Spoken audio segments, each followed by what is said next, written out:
आज इस वीडियो में हम उत्तराखंड के इतिहास के अंतर्गत पंवार वंशी राजा फतेह पति शाह से संबंधित 20 महत्वपूर्ण प्रश्नों का एक प्रैक्टिस सेट कर रहे हैं।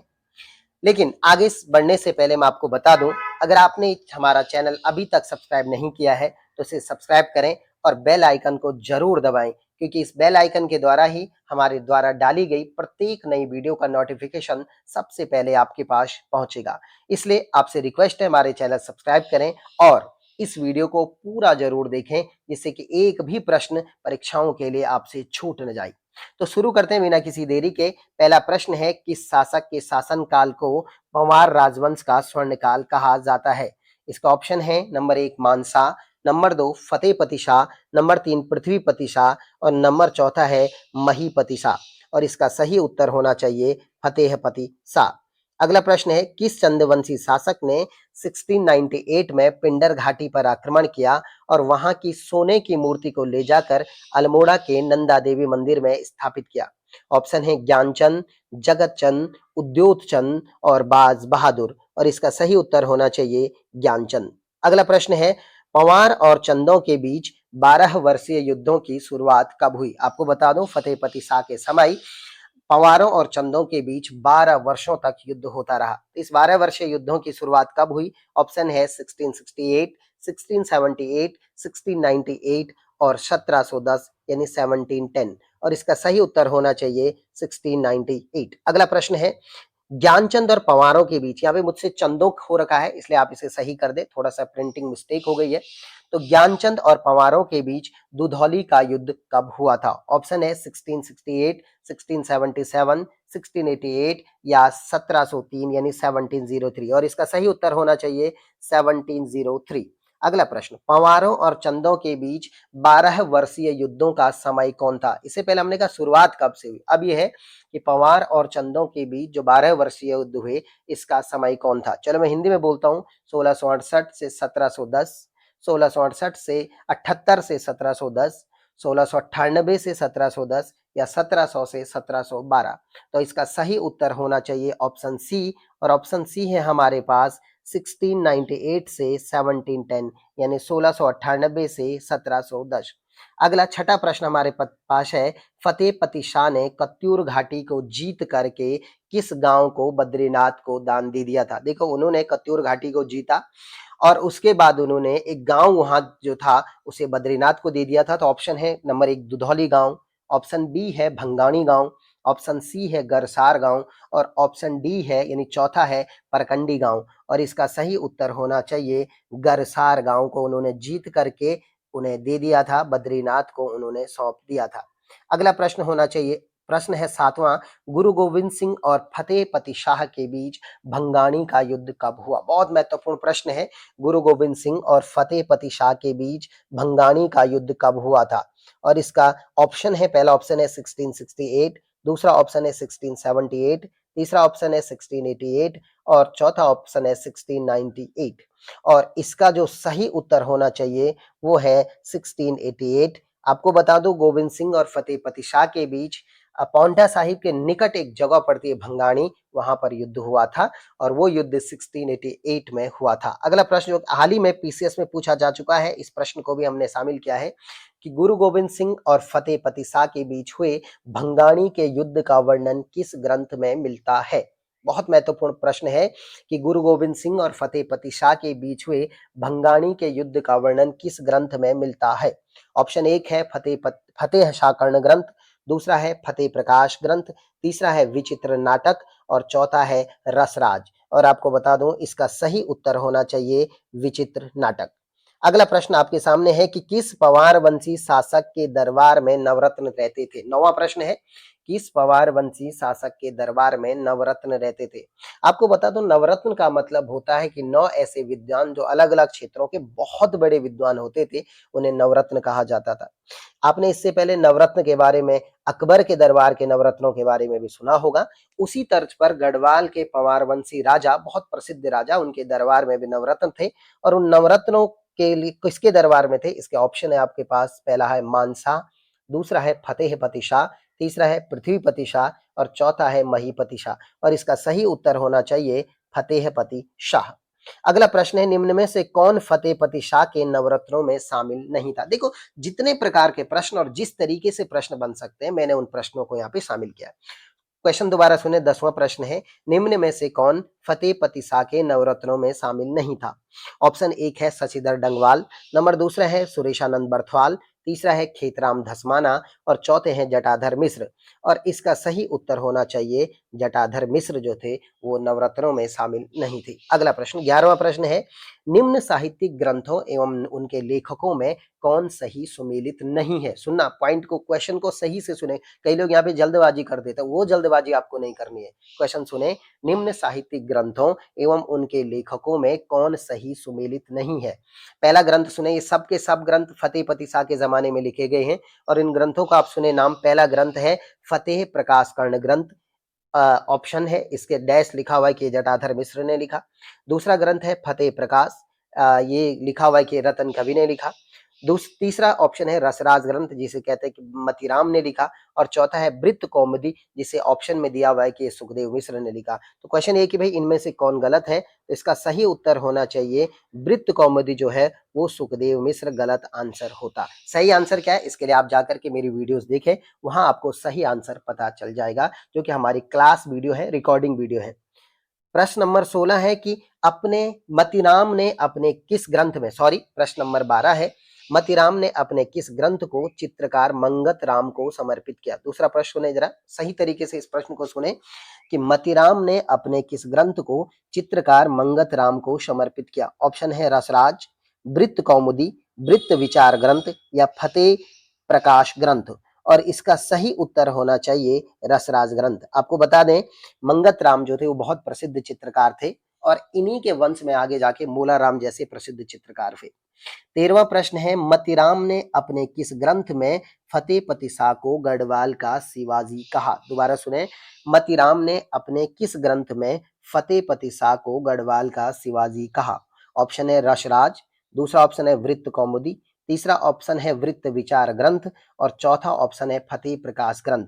और इस क्वेश्चन का सही उत्तर होना चाहिए, वो होना चाहिए वृत्त कौमुदी में मतीराम ने कहा कि फतेहपति शाह को गढ़वाल का शिवाजी। अगला प्रश्न, 14वां प्रश्न है आपके सामने, बहुत शानदार प्रश्न होगा। किस कवि के अनुसार फतेहपति शाह के समय गढ़वाल इतना सुरक्षित था कि लोग घरों में ताले नहीं लगाते थे? दोबारा प्रश्न है, 14वां प्रश्न बहुत इंपॉर्टेंट है। किस कवि के अनुसार फतेहपति शाह के समय गढ़वाल इतना सुरक्षित था कि लोग घरों में ताले नहीं लगाते थे? देखो, मैं 2 बार प्रश्न पढ़ रहा हूं, इस बीच आप ऑप्शन देके अपना आंसर सोच सकते हैं। ऑप्शन 1 है जो कि बहुत महत्वपूर्ण है, मतीराम, दूसरे हैं रतन कवि, तीसरे हैं सुखदेव मिश्र और चौथे हैं जटाधर मिश्र। और इसका सही उत्तर होना चाहिए वो है रतन कवि। सॉरी, जरा इसे सही से समझें, इसका आंसर होना चाहिए रतन कवि।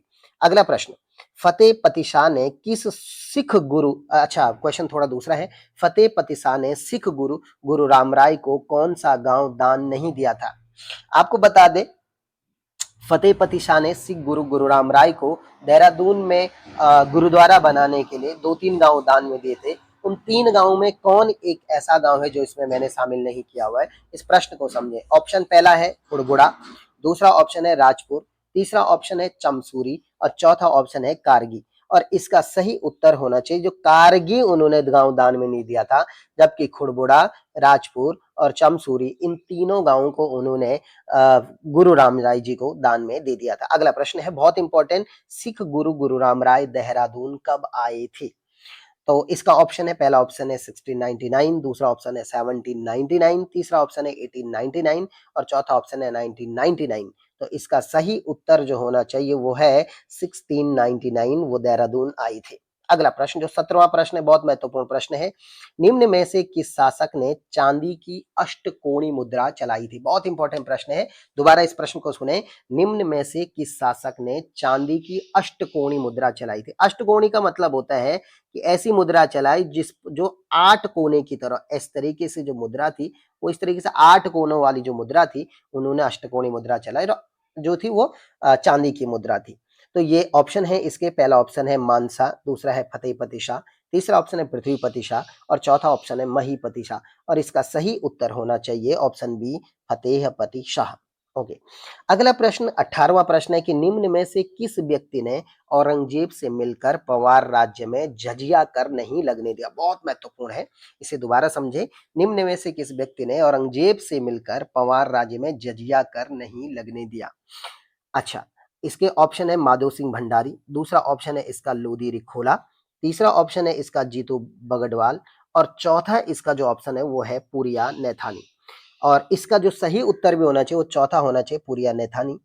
आपको बता दूं जो जजिया कर होता था वो मुगलों के दौर में गैर मुसलमानों पर लगने वाला एक कर होता था, जिसे जजिया कहते थे। और वो लगभग लगभग जितने भी गैर मुसलमान हैं, यानी गैर मुसलमान का मतलब होता है चाहे वो हिंदू है, सिख है, ईसाई है, बौद्धिस्ट है, जैनीज हैं, उन सब पे लगेगा, केवल मुसलमानों पर नहीं लगेगा, तो उसे जजिया कर कहा जाता है। इसके बारे में मैंने पूरी बात जो है वीडियो में करी हुई है, आप जाके वीडियो देख सकते हैं हमारे प्लेलिस्ट में जाके, उत्तराखंड के इतिहास आपको प्लेलिस्ट खोलनी है और वहां मैंने क्लास वीडियो दी है, वहां आप सही से समझे। अगला प्रश्न 19वां प्रश्न होगा, फतेहपति शाह ने अपनी रजत मुद्रा में रजत मुद्रा निम्न में से किसे समर्पित की? दोबारा इस प्रश्न को सुने। फतेहपति शाह ने अपनी रजत मुद्रा निम्न में से किसे समर्पित की? देखो, तो इसका ऑप्शन है हाथी, दूसरा ऑप्शन है गाय को, तीसरा ऑप्शन है घोड़े को और चौथा ऑप्शन है मोर को। देखो, और इसका सही उत्तर होना चाहिए गाय को। देखो, मैंने अभी थोड़ी देर पहले बात की है कि जो पृथ्वीपति शाह हैं उन्होंने चांदी की अष्टकोणी मुद्रा चलाई, और उस अष्टकोणी मुद्रा में जो लिखा हुआ है वो लिखा हुआ है गुणी जननामिव कामधेनु, और कामधेनु जो होती है वो क्या होती है? वो होती है गाय। तो उन्होंने लिखा हुआ उसमें कि गुणी जननामिव कामधेनु, यानी गाय जो बहुत देवताओं की गाय मानी जाती है, उसको उन्होंने समर्पित किया है, इसलिए इसका सही उत्तर भी ऑप्शन बी होता, गाय को उन्होंने समर्पित किया। अगला प्रश्न 20वां प्रश्न, अंतिम प्रश्न है, निम्न में से किस व्यक्ति को गढ़वाल का चाणक्य कहा जाता है? बहुत महत्वपूर्ण प्रश्न है, निम्न में से किस व्यक्ति को गढ़वाल का चाणक्य कहा जाता था? ऑप्शन 1 है शंकरदत्त डोभाल, ऑप्शन 2 है लोधी रिखोला, ऑप्शन 3 है पुरिया नैथानी और ऑप्शन 4 है बनवारी दास। और इसका जो सही उत्तर होना चाहिए वो होना चाहिए पुरिया नैथानी को। देखो, मैंने अभी थोड़ी देर पहले प्रश्न कहा था कि किसने औरंगजेब से मिल करके गढ़वाल में जजिया कर नहीं लगने दिया, तो वो थे पुरिया नैथानी, और उनकी इसी बुद्धिमत्ता की वजह से उन्हें गढ़वाल का चाणक्य भी कहा जाता है। स्वागत है। आज इस वीडियो हम उत्तराखंड के इतिहास के अंतर्गत पंवार वंशी राजा प्रदीप शाह से संबंधित एक महत्वपूर्ण प्रश्नों का प्रैक्टिस सेट करने वाले हैं। पहला प्रश्न है कि प्लासी, पानीपत तथा बक्सर के युद्ध के समय गढ़वाल पर कौन पंवार शासक शासन कर रहा था? दोबारा सुने, प्लासी, पानीपत तथा बक्सर के युद्ध के समय गढ़वाल पर कौन पंवार शासक शासन कर रहा था? इसके ऑप्शन है, पहला ऑप्शन फतेहपति शाह, दूसरा ऑप्शन है पृथ्वीपति शाह, तीसरा ऑप्शन है प्रदीप शाह और चौथा ऑप्शन है ललित कुमार शाह। और इसका सही उत्तर होना चाहिए महाराजा प्रदीप शाह। अगला प्रश्न है, पांच भाई कठेतों का विद्रोह किस राजा के समय हुआ था? दोबारा सुने, पांच भाई कठेतों का विद्रोह किस राजा के समय हुआ था? ऑप्शन पहला है मानसा, दूसरा ऑप्शन है ललित कुमार शाह, तीसरा ऑप्शन है महीपति शाह, जबकि चौथा ऑप्शन है प्रदीप शाह। और इसका सही उत्तर भी ऑप्शन डी होना चाहिए, यानी चौथा ऑप्शन महाराजा प्रदीप शाह। क्वेश्चन नंबर 3 है, राज्य के किस क्षेत्र में पांच भाई कठेतों ने विद्रोह किया था? दोबारा सुने, प्रश्न नंबर 3, राज्य के किस क्षेत्र में पांच भाई कठेतों ने विद्रोह किया था? ऑप्शन 1 है रवाई क्षेत्र, ऑप्शन दूसरा है राठ क्षेत्र, ऑप्शन तीसरा है दुमाग क्षेत्र या ऑप्शन चौथा है बधान क्षेत्र। और इसका सही उत्तर होना चाहिए रवाई जौनपुर का क्षेत्र। अगला प्रश्न है, किस पंवार वंशी राजा ने कुमाऊं के चंद राजा के दरबार में शांति दूत भेजे थे? बहुत ही महत्वपूर्ण प्रश्न है, किस पंवार वंशी राजा ने कुमाऊं के चंद राजा के दरबार में शांति दूत भेजे थे? इसका ऑप्शन है, पहला ऑप्शन ललित कुमार शाह, दूसरा है जयकीर्त शाह, तीसरा है प्रदीप शाह, जबकि चौथा है फतेहपति शाह। और इसका भी उत्तर होना चाहिए महाराजा प्रदीप शाह। देखो, पंवारों और जो चंद लोग थे उनकी दुश्मनी बहुत पुरानी थी, तो इस दुश्मनाई को सुधारने के लिए, इन दुश्मनाई को खत्म करने के लिए राजा प्रदीप शाह ने कुमाऊं के दरबार में, जो कि चंद राजा वहां पे थे, उनके दरबार में अपने शांति दूत भेजे, जिससे कि भविष्य में जो है कुमाऊं और गढ़वाल यानी चंद और पंवारों की दुश्मनाई को खत्म किया जा सके। और इस चौथे क्वेश्चन का आंसर है महाराजा प्रदीप शाह।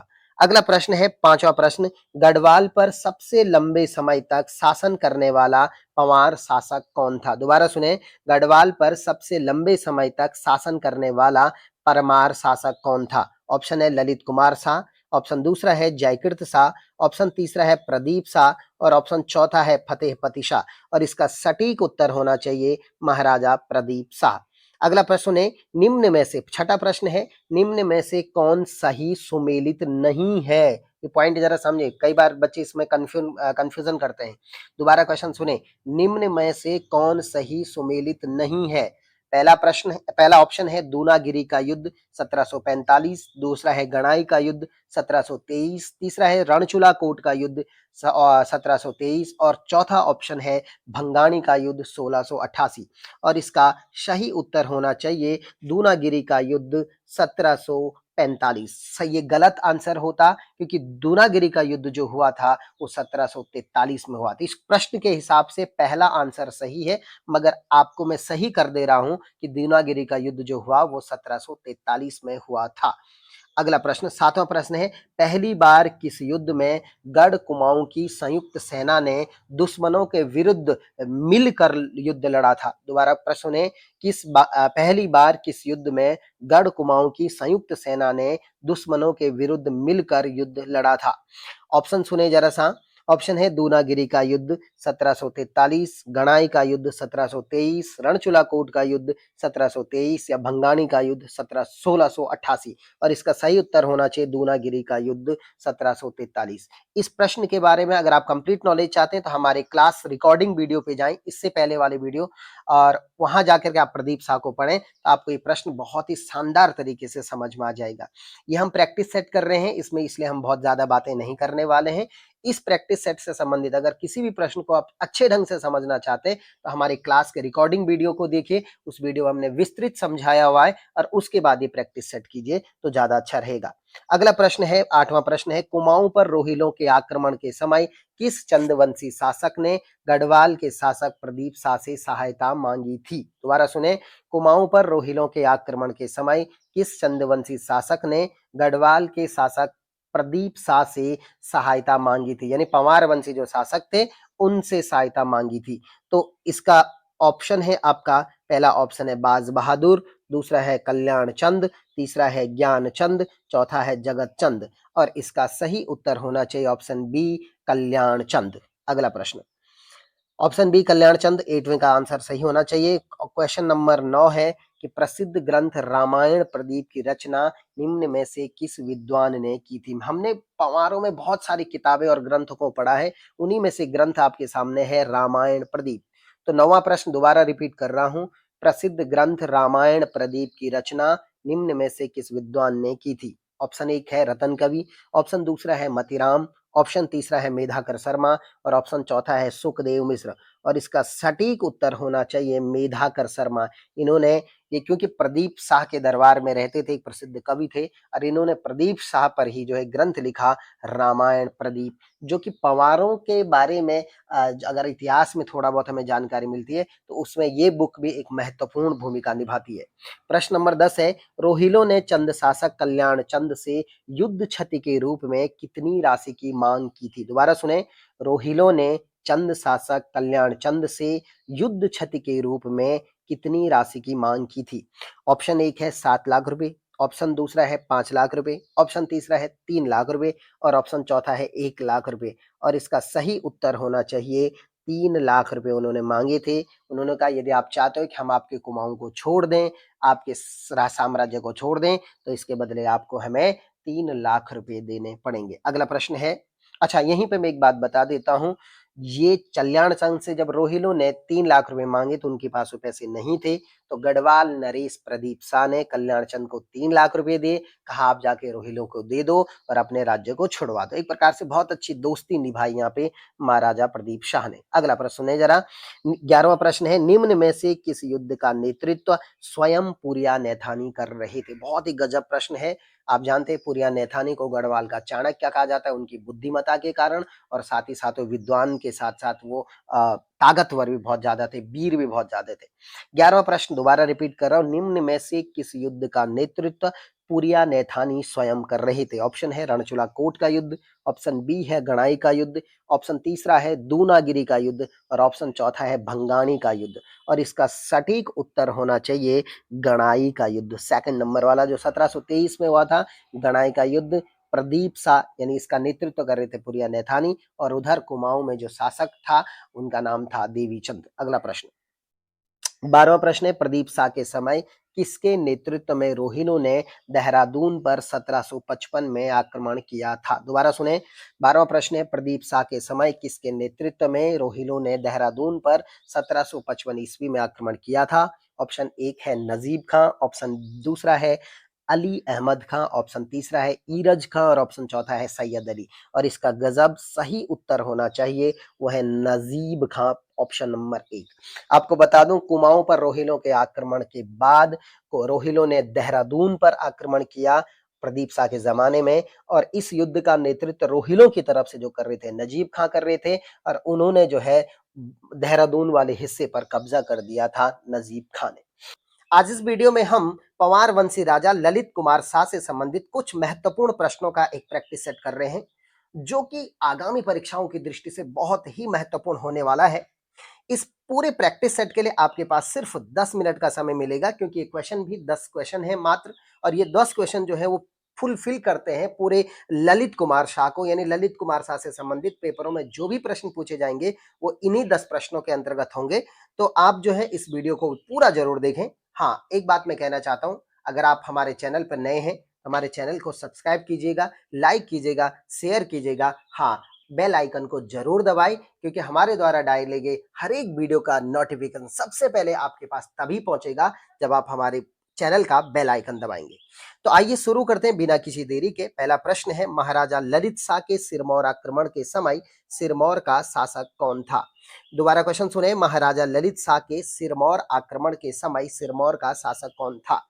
इस क्वेश्चन के ऑप्शनों में दो जगह पर पहला और तीसरा ऑप्शन सेम हो गया है, इसलिए आप पहले ऑप्शन को मानधाता प्रकाश तो है ही, लेकिन थर्ड ऑप्शन को आप जगत प्रकाश मानेंगे, ये आप समझे, जगत प्रकाश।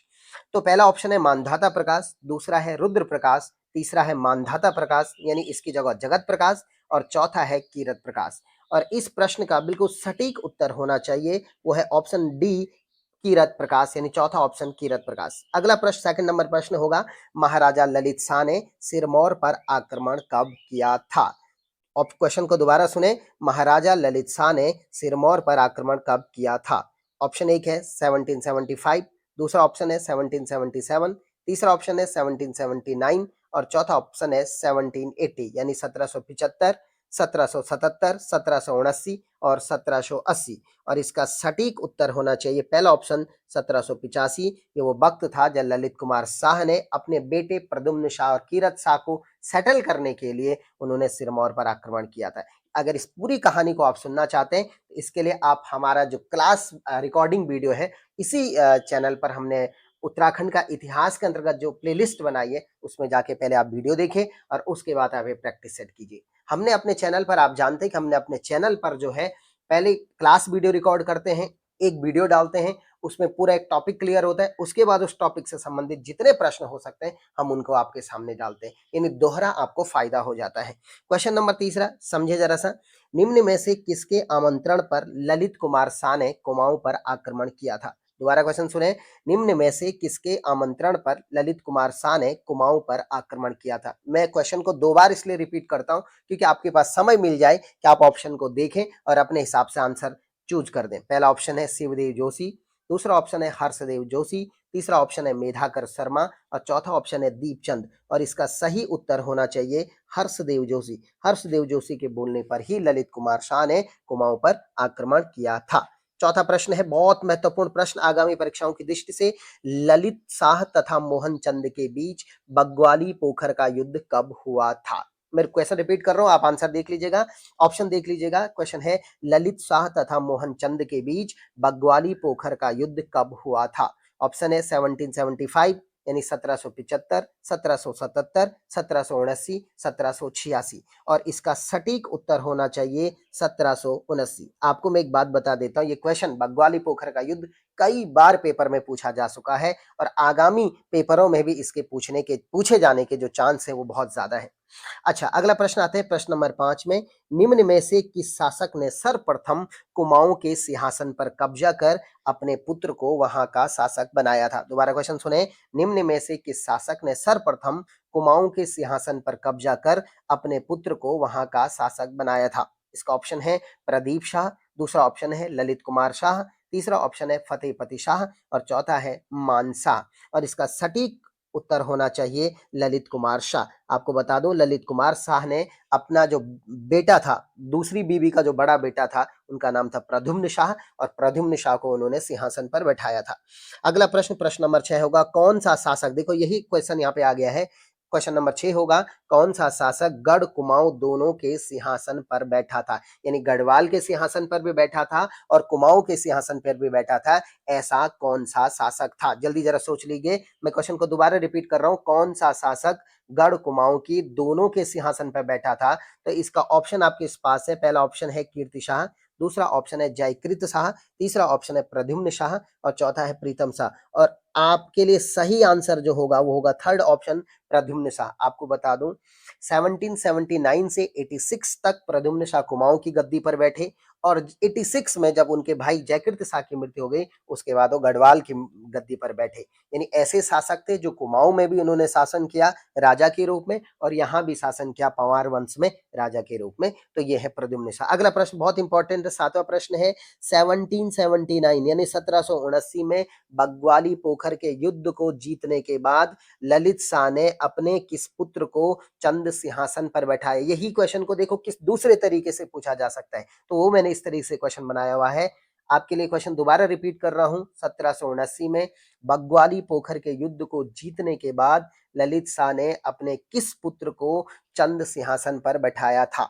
ऑप्शन एक है पराक्रम शाह, ऑप्शन दूसरा है प्रीतम शाह, ऑप्शन तीसरा है जयकृत शाह और ऑप्शन चौथा है प्रद्युम्न शाह और इसका सही उत्तर, हम पिछले क्वेश्चन में भी इसका हम चर्चा कर चुके हैं, इसका सही उत्तर होना चाहिए प्रद्युम्न शाह।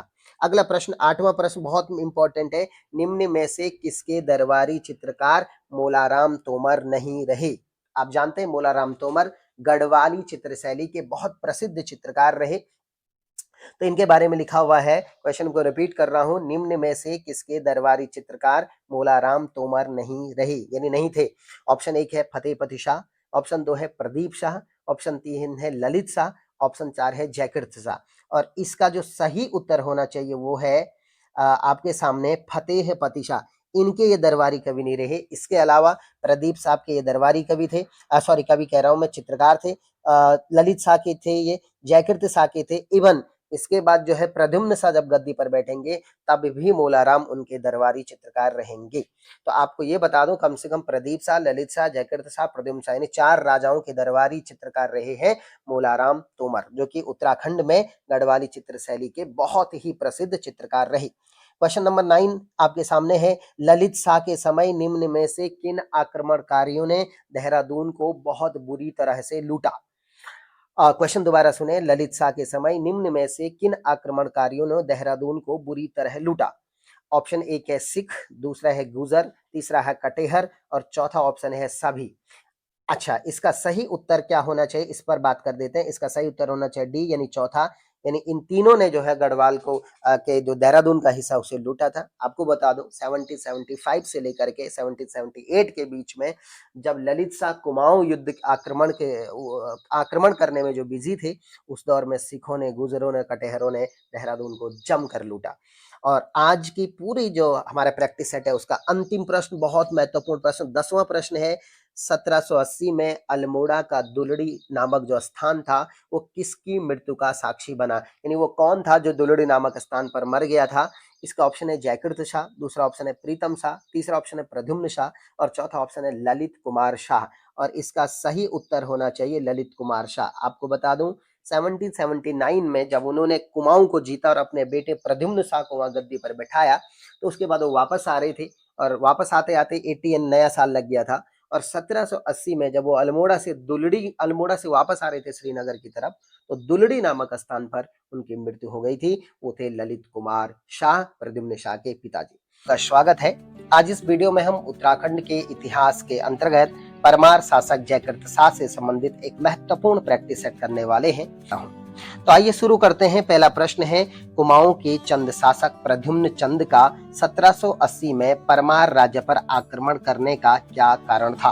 क्वेश्चन में रिपीट कर रहा हूं, कुमाऊं के चंद शासक प्रद्युम्न चंद का 1780 में परमार राज्य पर आक्रमण करने का क्या कारण था?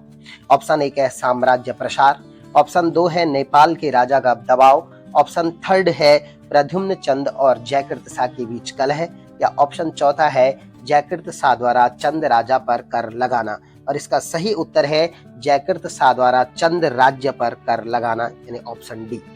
अगला प्रश्न है, दूसरा प्रश्न, जयकृत शाह के समय सिखों ने देहरादून को कब लूटा था? ऑप्शन 1 है 1781, ऑप्शन 2 है 1782, ऑप्शन 3 है 1783 और ऑप्शन 4 है 1784। और इसका सही उत्तर होना चाहिए ऑप्शन 3 1783। जयकृत शाह के समय देहरादून को सिखों ने बहुत बुरी तरह से लूटा था। क्वेश्चन नंबर 3 है, जयकृत शाह ने सिखों को कौन सा कर देकर देहरादून को लूट से बचाया था? दोबारा क्वेश्चन सुने, जयकृत शाह ने सिखों को कौन सा कर देकर देहरादून को लूट से बचाया था? ऑप्शन 1 है चौथ कर, ऑप्शन 2 है मिझानी कर, ऑप्शन 3 है राखी कर और ऑप्शन 4 है टान कर। और इसका ऑप्शन 3 सही उत्तर होना चाहिए राखी कर। अगला प्रश्न, चौथा प्रश्न है, जयकृत शाह सिखों को कितना रुपए वार्षिक कर के रूप में देते थे? दोबारा क्वेश्चन सुने, जयकृत शाह सिखों को कितना रुपए वार्षिक कर के रूप में देते थे? और इसका ऑप्शन 1 है 4000 रुपए, दूसरा ऑप्शन है 5000 रुपए, तीसरा ऑप्शन है 6000 रुपए और चौथा ऑप्शन है 7000 रुपए। और इसका सही उत्तर होना चाहिए ऑप्शन 1 4000 रुपए। जयकृत शाह ने सिखों को कहा कि भैया आप हमारे देहरादून को लूटो मत, मैं आपको इसके बदले राखी कर दे दूंगा। और राखी कर के रूप में जयकृत शाह जो सिखों को वार्षिक कर देते थे वो देते थे 4000 रुपए वार्षिक। अगला प्रश्न है, पांचवा प्रश्न, किस शासक के समय कर्मचारी वर्ग 3 वर्गों खंडूड़ी, दोभाल और नेगी में बंट गया था? क्वेश्चन दोबारा सुने, पांचवा प्रश्न बहुत महत्वपूर्ण है। किस शासक के समय कर्मचारी वर्ग 3 वर्गों खंडूड़ी, दोभाल तथा नेगी में बंट गया था? इसका ऑप्शन 1 है ललित कुमार शाह, ऑप्शन 2 है प्रद्युम्न शाह, ऑप्शन 3 है जयकृत शाह और ऑप्शन 4 है प्रदीप शाह। और इसका सही उत्तर है जयकृत शाह, ऑप्शन 3। अगला प्रश्न है, क्वेश्चन नंबर 6 बहुत ही महत्वपूर्ण है। निम्न में से किस शासक के समय कृपाराम डोभाल नामक मंत्री का अत्याचार चरम सीमा पर था? अगर आपको एक बात मैं आपको बताना चाहता हूं, अगर आपको ये प्रैक्टिस सेट समझ में नहीं आ रहा और आप हमारे चैनल पर नए हैं तो एक बार आप हमारे चैनल की प्लेलिस्ट में जाएं और वहां उत्तराखंड के इतिहास के अंतर्गत हमारी जो क्लास रिकॉर्डिंग वीडियोस हैं उन्हें जरूर देखें और उसके बाद ये प्रैक्टिस सेट करें। क्योंकि हमने एक सिस्टम चलाया हुआ है कि पहले हम क्लास रिकॉर्डिंग वीडियो में पूरा हम राजा जो भी हम पढ़ा रहे होते हैं उसको एक्सप्लेनेशन करते हैं और उसके बाद हम जो है प्रैक्टिस सेट डालते हैं। आइए क्वेश्चन नंबर 6 को दोबारा दोहराएं।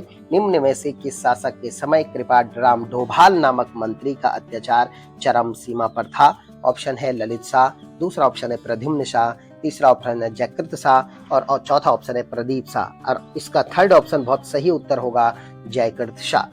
अगला 7वां प्रश्न है आपके सामने, अपने मंत्रियों के अत्याचार को दबाने के लिए जयकृत शाह ने सिरमौर के किस शासक से सहायता मांगी थी? क्वेश्चन को दोबारा सुने, अपने मंत्रियों के अत्याचार को दबाने के लिए जयकृत शाह ने सिरमौर के किस शासक से सहायता मांगी थी? ऑप्शन 1 है जगत प्रकाश, दूसरा ऑप्शन है मानधाता प्रकाश, तीसरा ऑप्शन है सुभग प्रकाश और चौथा ऑप्शन है भानु प्रकाश। और इसका सही उत्तर होना चाहिए ऑप्शन ए जगत प्रकाश। आपको पता है इसी पिछले वीडियो में भी हमने पढ़ा है कि जयकृत शाह के समय मंत्रियों का जो गुट था वो 3 भागों में बट गया था, डोभाल, खंडूड़ी और नेगियों में। और वो आपस में ही जो है बहुत ज्यादा उन्होंने राजनीतिक अस्थिरता श्रीनगर में कर दी थी। वो राजा तक को उसकी गद्दी से हटवाना चाहते थे। तो इन मंत्रियों के इस अत्याचार को दबाने के लिए जयकृत शाह ने सिरमौर के शासक जगत प्रकाश से सहायता मांगी थी। अगला प्रश्न 8वां प्रश्न, जगत प्रकाश एवं विजय राम नेगी, घमंड सिंह तथा कुमाऊं की संयुक्त सेना के बीच कपरौली का युद्ध कब हुआ था? क्वेश्चन नंबर 8 बहुत शानदार है, दोबारा सुने। जगत प्रकाश एवं विजय राम नेगी, घमंड सिंह तथा कुमाऊं की संयुक्त सेना के बीच कपरौली का युद्ध कब हुआ था? यानी एक तरफ है जगत प्रकाश और दूसरी तरफ है, उनका पोजीशन में है विजय राम नेगी, घमंड सिंह, और उनको सपोर्ट कर रही है कुमाऊं की सेना। तो उनके बीच जो कपरौली का युद्ध था वो कब हुआ? ऑप्शन है 1780 एक ऑप्शन, दूसरा ऑप्शन है 1783, तीसरा ऑप्शन है 1785 और छठा ऑप्शन है 1787। यानी 1780, 1783, 1785 और 1787, और इसका सही उत्तर है थर्ड ऑप्शन 1783। अगला प्रश्न सुने जरा, बहुत शानदार प्रश्न होना चाहिए। 1785 8th क्वेश्चन का बहुत शानदार उत्तर होना चाहिए 1785। अगला 9वां प्रश्न जरा सुने। श्रीनगर की लूट का प्रसिद्ध जोशियानी कांड कब हुआ था? दोबारा सुने क्वेश्चन को, 9वां क्वेश्चन है, बहुत शानदार क्वेश्चन है। श्रीनगर की लूट का प्रसिद्ध जोशियानी कांड कब हुआ था? ऑप्शन 1 है 1785 यानी 1785, ऑप्शन बी 1786, ऑप्शन सी 1887 या ऑप्शन डी है 1788, और इसका सही उत्तर होना चाहिए ऑप्शन 1 1785, यानी 9वां का ऑप्शन 1 सही उत्तर होना चाहिए। 10वां प्रश्न है। श्रीनगर लूट का प्रसिद्ध जोशियानी कांड के समय परमार शासक कौन था? दोबारा क्वेश्चन को सुने, 10वां प्रश्न बहुत इंपॉर्टेंट है। श्रीनगर की लूट का प्रसिद्ध जोशियानी कांड के समय परमार शासक कौन था?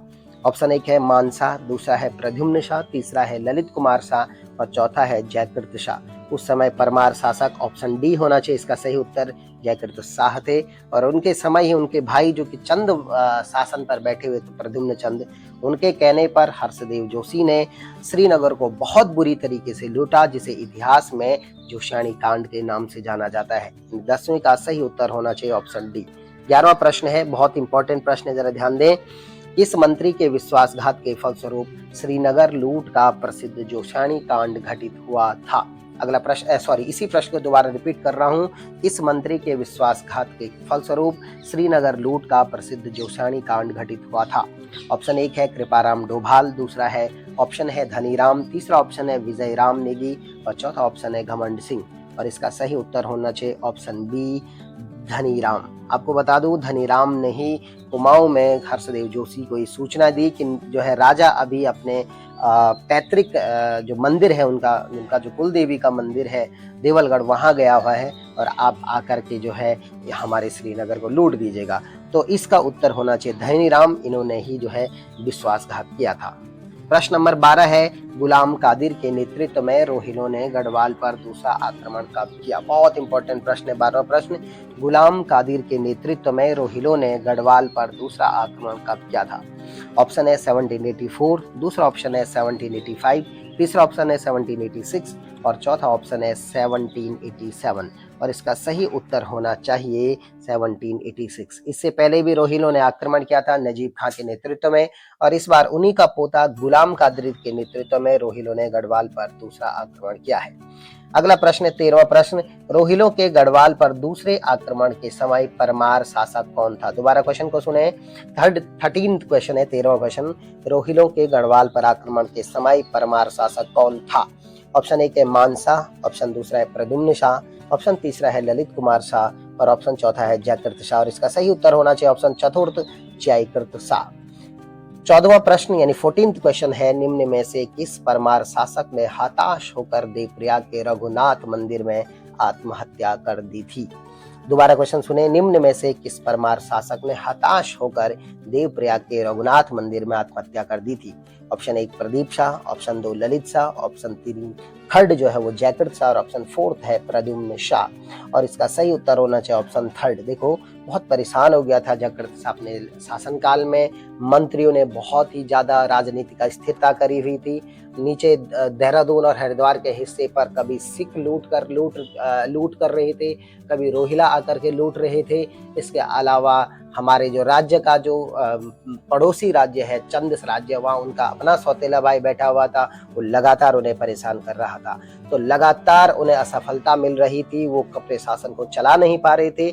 इस वजह से जयकृत शाह ने हताश होकर के देवप्रयाग के रघुनाथ मंदिर में अपने प्राणों की आहुति दे दी और आत्महत्या कर दी थी। अगला प्रश्न 15वां प्रश्न है, जयकृत शाह का शासनकाल कौन सा था? ऑप्शन एक है 1772 से 1780, दूसरा ऑप्शन है 1780 से 1786, तीसरा ऑप्शन है 1786 से 1790 और फोर्थ ऑप्शन है, चौथा ऑप्शन 1790 से 1804। और इसका सही उत्तर होना चाहिए ऑप्शन बी 1780 से 1786, यानी 1780 से 86 तक जयकृत शाह ने शासन किया, क्योंकि 80 में उनके पिताजी मर गए थे और उसके बाद वो श्रीनगर की गद्दी पर बैठ गए थे। हमारे चैनल को जितना हो सके उतने लाइक कीजिएगा, सब्सक्राइब कीजिएगा। बहुत बहुत धन्यवाद। जय श्री राम।